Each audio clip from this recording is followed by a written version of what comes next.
Hello friend, I am doctor Harshad Rawal MD homeopaths और मेरी channel में आपका स्वागत है। मित्रों, आज मेरा कमेंट बॉक्स में एक हमारे पुराने पेशेंट है रामजी भाई सेठ। बहुत बड़ी व्यक्ति है। पहले तो यंग थे तब उन्होंने बहुत दान बहुत बड़ा किया है और बहुत फेम बेम वाले व्यक्ति है। अभी ओल्ड उम्र हो गई है तो उन्होंने बोला कि डॉक्टर साहब मैं आपका वीडियो देखता हूँ, तो आज आप ऐसे वीडियो बनाइए जो मेरी कंप्लेन है। ऐसे ओल्ड उम्र के लाखों लोगों को भी कंप्लेन हो सकती है। मेरा पैर में नमनेस लगता है, तो उन्होंने बोला कि ऐसे वीडियो के बारे में आप कुछ समझाइए, क्या खाना पीना होता है, क्या ऐसे होता है, इसका क्या कॉम्प्लिकेशंस होता है और दर्दी को क्या ध्यान रखना चाहिए। तो मैंने इसके लिए वीडियो बनाना ठीक रहा, तो आज अब वीडियो में हम आपको डिटेल बताते हैं। तो ये वीडियो मेरा जरूर शुरुआत से लेकर एंड तक जरूर देखना। मित्रों, पैर में नमनेस हो जाना ये मिडल एज से ओल्ड उम्र के लोगों को बहुत सारी कंप्लेन होता है। इसका जुदा जुदा कॉज होता है, जिसको पेरिफेरल वास्कुलर डिजीज भी बोला जाता है, और ये पर्टिकुलरली पैर में होता है। और ये जैसे ओल्ड उम्र आता है तैसे ये पैर में नमनेस आना, खाली पड़ जाना, खड़े होता है तो पेन हो जाना, पैर फट जाना और दर्दी को चलने में भी मुश्किल हो जाती है और पैर गादी जैसा होता है। ऐसे सब कंप्लेन यही डिजीज में हम कवर करेंगे। तो मित्रों, इसका क्या कारण होता है? तो पहले तो ये जो न्यूरोलॉजिकल ज्ञान तंतुओं के कारण हो सकता है।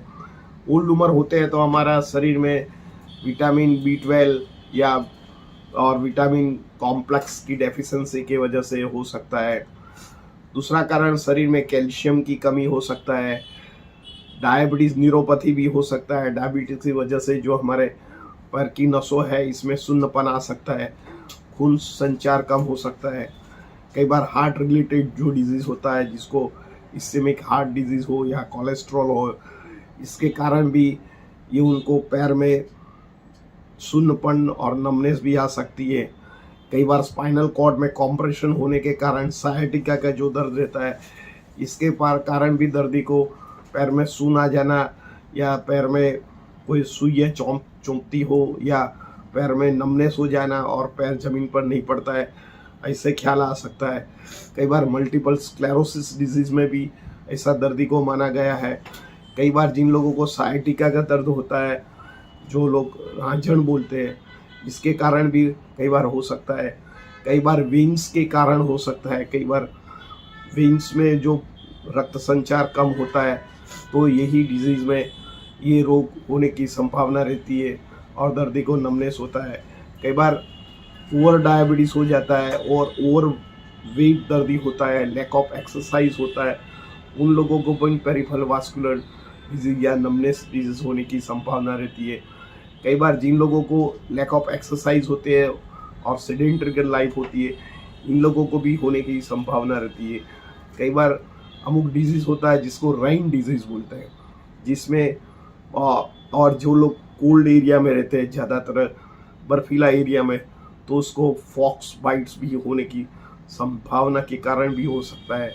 कई बार फुट में कोन डिजीज हो सकता है। कई बार टार्सल बोन्स में जो कोई पैथोलॉजिकल ट्यूमर आ जाता है तो भी होने की संभावना रहती है। कई बार फुट में कोई इंजरी हो जाता है या फुट में कोई स्प्रेंट हुआ हो ओल्ड उम्र को और अनहील्ड हो गया हो, प्रॉपर ट्रीटमेंट नहीं लेते हैं, तो भी ये रोग होने की एक संभावना रहती है। तो ये सारे जो कॉज होता है ये अलग अलग ज्ञानतंतु से कारण हो सकता है या आपको मांसपेशी के कारण हो सकता है, कोई डिजीज के कारण भी हो सकता है। इसमें क्या सिम्टम आता है? तो दर्दी जैसे बैठा रहता है तो उनको कोई प्रॉब्लम नहीं रहता है, पर जैसे खड़ा रहता है तो उनको दर्दी को कोई रूह के गदले में चलता है ऐसा लगता है। दर्दी को पैर में चुभन आ जाती है और कई बार खड़े रहने में दर्दी को पैर में जलन हो जाती है, पैर ध्रुजने लग सकता है, पैर की नसें स्टीफनेस हो जाता है, चलने में भी मुश्किल हो जाता है। 10-15 डगला चलता है, बाद में दर्दी को चलना मुश्किल हो जाता है, इसके साथ सांस चढ़ जाती है और दर्दी को इतना मुश्किल हो जाता है कि 1 घंटा भी, जो आधा घंटा भी चले तो सारे दिन उसको रेस्ट करना पड़ता है। तो ऐसे डिजीज़ में आप थोड़े जो शुरुआत से जो आपको तकलीफ हो और आप थोड़ा केयरफुल रहते हैं तो ये डिजीज़ को आप खुद मिटा सकते हैं। इसमें कई बार कैल्शियम की खामी होने के कारण दर्दी को वीकनेस रहता है। कई बार कोई ओल्ड फ्रैक्चर हो और अनहील्ड हो जाता है लोअर फुट में, तो इसके कारण भी दर्दी को पैर तक हो जाता है। कई बार तो इसे फ्लैट फुट जिन लोगों को होता है उनको जो जॉइंट पेन ज़्यादा होता है, रूमेटॉइड आर्थराइटिस हो जाता है, कमर दर्द हो जाता है, तो इसके कारण भी उनको पैर में नमनेस आ जाती है। कई बार दर्दी को जो मल्टीपल स्क्लेरोसिस होता है, मांसपेशी में खिंचाव या पोटेशियम की कमी के कारण भी यही प्रॉब्लम्स रहता है। कई बार दर्दी को फूड से लेके मांसपेशी में क्रैम्प्स आ जाता है, लैक ऑफ वाटर पीता है, पानी पीता है, तो इसकी वजह से हो सकता है, वेदर की वजह से भी हो सकता है। और दर्दी को चलने में उठने में तकलीफ रहता है, कई बार गिर भी जाता है, क्योंकि वो जब खड़ा रहता है तो उनको मालूम नहीं रहता है कि उसका पैर जमीन पर पड़ा है नहीं हुआ है, क्योंकि इतना वो पेरिफेरल वास्कुलर डिजीज़ में जो उसका नस में खून संचार होना चाहिए प्रॉपर नहीं बनता है। और दर्दी को लगता है कि मैंने फुट तो नीचे रखा, पर कॉन्शियसली फुट नीचे होता है, पर इसके पर उनका जो शरीर का भार है फुट नहीं ले पाता है। तो कई बार गिरने का, जो ओल्ड उम्र के लोग गिर जाता है, उसका कारण भी यही माना जाता है, और थापे में फ्रैक्चर होने के भी कारण वही होता है। तो ये सब सिम्टम्स आते हैं तो बी केयरफुल रहना। तो सबसे पहले आपको वेट लॉस करना चाहिए, थोड़ा फिजिकली एक्सरसाइज करना चाहिए। कैल्शियम की कमी हो तो आप कैल्शियम खुराक में, लीफी वेजिटेबल है, बनाना है, वो ले सकते हैं। आपका डायबिटीज़ कंट्रोल कर सकते हैं। जो घर में आप करना चाहते हैं तो थोड़ा योगा कीजिए, साथ में सॉल्ट डाल के गर्म पानी में आप पैर, थोड़ा गुनगुना पानी में पैर 1-2 घंटा रखिए। इससे क्या होता है, जो सॉल्ट में ऐसा होता है कि शरीर के अंदर सॉल्ट जाता है तो इसकी साइड इफेक्ट हार्ट पर ज़्यादा पड़ता है, ब्रेन पर आप उसका एक्सटर्नल उपयोग करते हैं तो ज्ञान तंतु का जो सूजन है, ये पानी के साथ ये सूजन धीरे धीरे कम हो जाता है, रक्त संचार होता है, पैर फिर से ब्लड सर्कुलेशन नॉर्मल होता है। तो इसमें जो क्रैम्प्स होता है, जब खड़े रहते हो नमनेस हो जाता है, और कोई सुइयां भुगती है ऐसा पेन हो जाता है, तो ये ठीक हो जाता है। आपका लाइफस्टाइल में कई बार इंडियन, आप टॉयलेट में बैठते हैं तो आप वेस्टर्न टॉयलेट कीजिए, आप नीचे बैठने का कम रखिए, और बना तो थोड़ा 1 घंटा हो, थोड़ा चलने का रखो। जब भी चलो तब मेंटल फोकस रखिए, और आजू बाजू में भी ऐसा सपोर्ट रखिए कि आप गिर ना जाओ। तो ये करने से आपका मेंटली थोड़ा फोर्स बढ़ेगा, आपको कॉन्फिडेंस बढ़ेगा। कई बार ओल्ड उम्र में किसी को हेल्प लेना मुश्किल हो जाता है, कई बार सिंगल व्यक्ति होता है तो उनको ही प्रॉब्लम रहता है, तो उनको भी कॉन्फिडेंट रहता है। इसमें आप विटामिन ई की गोली भी ले सकते हैं, या आप वेजिटेबल या ड्राई फ्रूट्स, इसमें भी विटामिन ई ज़्यादा मिलता है। आप अलसी का उपयोग भी कर सकते हैं, अलसी में भी vitamin E is a source. Walnut में भी विटामिन ई आता है। आप सरसों का तेल, जो कॉपर का जो वाड़की होता है, इसे एक एरिया में घिसने से भी ब्लड सर्कुलेशन, रक्त संचार होने में कारगर ये होम मेडिसिन है, तो आप जरूर करना। साथ में आप जो होम्योपैथिक दवा लेना चाहते हैं तो सबसे पहले होम्योपैथिक दवा में प्लम्बम मेटालिकम है। प्लम्बम मेटालिकम जिन लोगों को किडनी, ब्रेन और हार्ट वीक होता है, इसके जरिए आपका पैर में भी क्रैम्प्स आता है, मसल्स वीक हो जाता है, फटीग हो जाता है।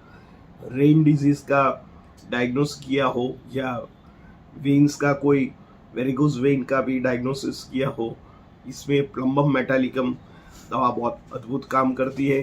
इसमें 30 पोटेंसी का उपयोग करने का है, लंबे टाइम लेने का नहीं है। और जिन लोगों को हार्ट अटैक आने के बाद भी जो रेन डिजीज़ या पैर में नमनेस आ गई हो, डायबिटीज़ की वजह से आती है, तो ये दवा बहुत अद्भुत काम करती है। तो 30 पोटेंसी में 15 दिन आप दवा ले सकते हैं। सेकंड दवा है मैग्नीशियम फॉस्फोरस। मैग्नीशियम फॉस्फोरस जो दवा है, इसमें मैग्नीशियम एंड फॉस्फोरस दोनों होता है। मैग्नीशियम से हमारा शरीर में जो ऑक्सीजन लेवल कम होता है, तो ये magnesium phosphorous acid oxygen level बढ़ाता है और मांसपेशी में कहीं भी सूजन हो तो ये सूजन कुदरती रिपेयर करता है। इसमें पेन मिटाने की भी बहुत अमुक औषधि है। तो आप बायोकेमिक में 6X में 5 गोली, जिन लोगों को नी पेन हो या क्रैम्प्स आते हो या फुट में दर्द हो, तो इसमें ये उपयोग कर सकता है 6X पोटेंसी में सुबह दोपहर शाम को। तो इसमें अद्भुत चमत्कारिक रिजल्ट है। जिन लोगों को नमनेस है ये प्रयोग कर सकते हैं। 3rd नंबर की दवा है स्टेफिसेगरिया।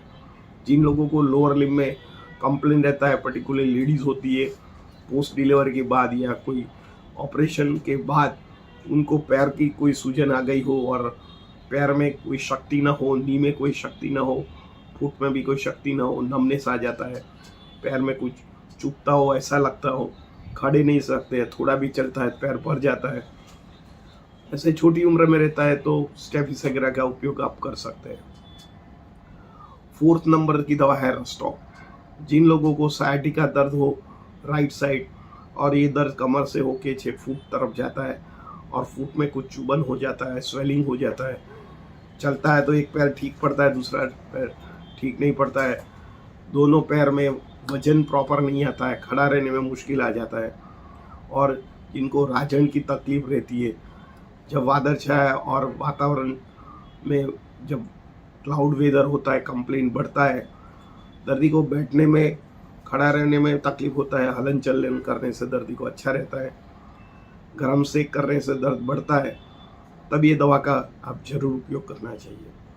लास्ट नंबर की दवा है जो पर्टिकुलरली जिनको